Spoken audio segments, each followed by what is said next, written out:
Have you ever met that one person who seems to fall for every scam?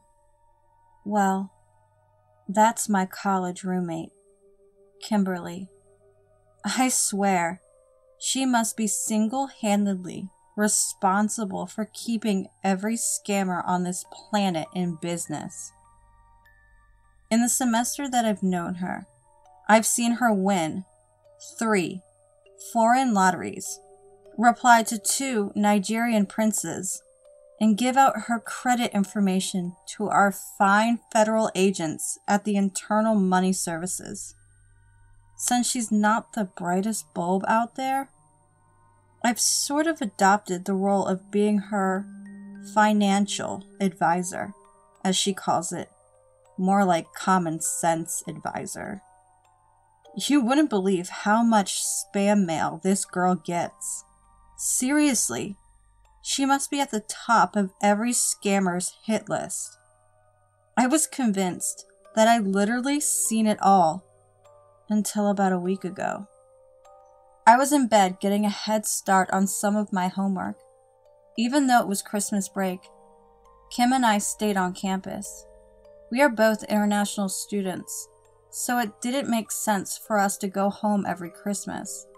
No, we usually save up so we could go back during the summertime. Hey, Steph, come check out this email, Kim said from across the room. Another scam. I'm telling you, Kim, just delete. I stopped mid-sentence as my eyes caught a glimpse of the email's title. Thanks for being an organ donor. Huh. That's new, I said as I clicked on the email to give it a read. From organ.services to Kimberly.Minos. Subject line: Thank you for being an organ donor. Thank you for choosing to become an organ donor.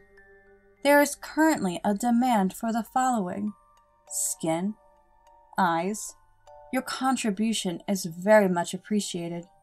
We will be in touch. So, what do you think? Kim said after giving me a moment to read the email. I'm not sure, I replied honestly. Let me do a quick Google search. I entered the subject line into Google to see if there was any information out there about this being a hoax or a scam, but I didn't find anything. The only results that came back were pages detailing how to write thank you cards to organ donors' families. Are you a registered organ donor? I asked. Yeah, I signed the form when I got my driver's license. I figured that I wouldn't need them when I'm gone, Kim replied. Maybe you checked off a box that asked them to send you updates through email or something, I replied with the most logical thing I could think of. You should probably email them back and ask them to take you off their list. Yeah, that's probably it. Thanks, Steph. I don't know what I'd do without you. Or maybe they just couldn't wait to get their hands on your skin. I laughed. This was an inside joke between me and Kim. She always had flawless porcelain skin, and I always liked to make a big deal about it and tease her. Oh, stop. Kim laughed while fighting embarrassment. After this odd occurrence, we went about our daily lives. It didn't take us long to forget the email, since we thought it was an honest mistake. It didn't even cross my mind once, until today. I had just come back from my date with this guy I'd been talking to. As I arrived at the door to my dorm, I noticed it was slightly open. I didn't think much of it at the time, since we usually left the door open to air out the room a little bit. Our room must have been the stuffiest room in the entire building. Kim, being the bright one that she is, always forgot to close the door when I wasn't home. It was something I came to expect, so I didn't even bother looking up from my phone as I pushed the door open with my foot. "Kim, you forgot to close the door again," I called out, all the while staring at my phone and finishing a text. There was no reply. "Kim?" I called again as I looked up. Words escaped me, along with my breath, as my entire body went limp. There, laying in front of me, was Kim's body, filleted of all her skin. I stood there staring silently, completely dazed. I think it was the sound of my phone hitting the floor that brought me back to my senses. Once I regained control of my feet, I bolted through the hallway, screaming and sobbing at the top of my lungs. I was in a state of complete panic, and I didn't know what to do. I just knew I needed to find help.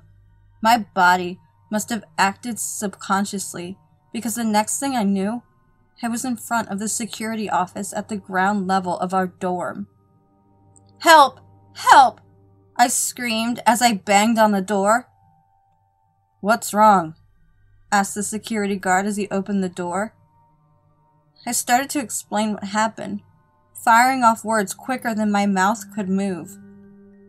I could tell the security guard was having trouble making sense of what I was saying, since he was giving me a puzzled look. "Whoa, whoa, whoa, whoa, slow down," he said. "Come in. Have a seat. We'll talk."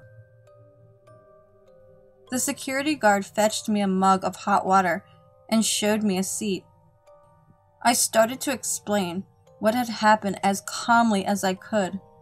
The security guard gave me a long pause before replying. "I'm very sorry to hear that," he said while staring me in the eyes. "Here's what's gonna happen. I'll go seal off the crime scene and contact the police. You stay here and rest. No need for you to relive that." "Thanks," I replied, forcing the best smile I could manage. "Oh, and one more thing before I go," the guard stated. "I just need to take your picture for our records. You know, standard procedure and all." "Yeah, I understand." I nodded. The security guard took out his phone and snapped several pictures of me. Once he was satisfied, he put the phone back into his pocket and turned to me and said, "Stay put. We'll get this sorted out. I promise." Once the security guard left the room, the thoughts I had kept at bay shot back like a torrent. I kept reliving the incident over and over again in my head. I couldn't stop hearing my screams as I run down the hallway. I shook my head as I got up out of my chair. I started walking around the office, looking to occupy myself with anything that could stop these messed up thoughts in my head, even if only for a second. That's when I noticed that the security guard had left his computer on. I wonder if I attracted a crowd with that big scene of mine, I thought to myself. Although I knew I shouldn't, curiosity got the better of me as I walked behind the guard's desk and sat down in front of his computer. I looked over his cameras and soon found the one overlooking my floor. To my surprise, the floor was completely empty, even after the huge commotion I made. I guess everyone went home for the holidays? I thought to myself. As I started to leave the desk, a notification bubble popped up on the bottom right corner of the computer monitor. It read, inbox. Reply. Thanks for As the rest trailed off, a sinking feeling began to envelop my stomach as if gravity had increased tenfold on it. I clicked on the notification and was redirected to this. I clicked on the notification and was redirected to his inbox. Sarah Angels. Reply. Thanks for being an organ donor. Betsy Rodriguez. Reply. Thanks for being an organ donor. Jessica Stevens. Reply. Thanks for being an organ donor. Kitty White. Reply. Thanks for being an organ donor. Kimberly Minos. Reply. Thanks for being an organ donor. I sat there in complete and utter shock until I heard a sound that brought me back to my senses. It was the sound of a text notification. That's right! My phone!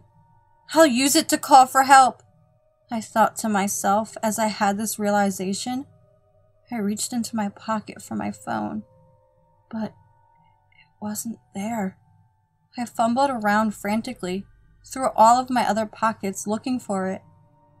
And that's when I realized I had dropped my phone by my room earlier. Strange. There it was again. The sound of a text notification. But it wasn't coming from me like I initially thought it was. It was coming from the electrical closet. I headed towards the closet in hopes of finding a phone I could use to call for help. I opened the door, and then the most horrifying thing I had ever seen.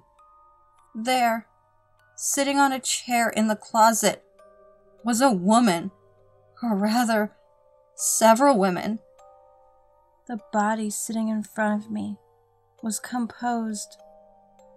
Parts of many different women were all crudely stitched together.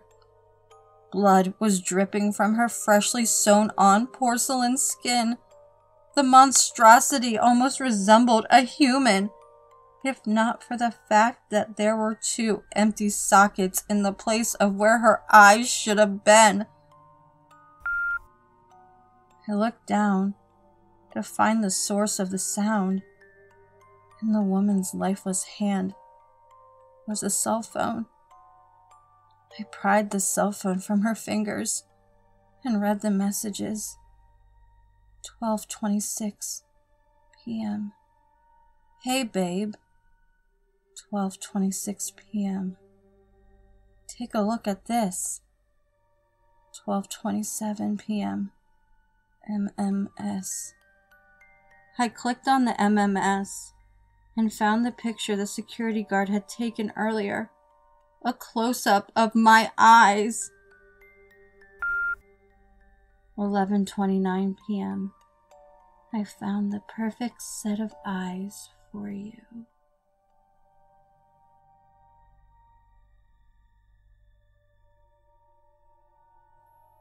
Thank you for watching. I always appreciate the support you show me, and I'm forever grateful for it. Hope everyone had a wonderful day. All my social media information is in the description box below. All the story, music, and image information is below as well. And don't forget,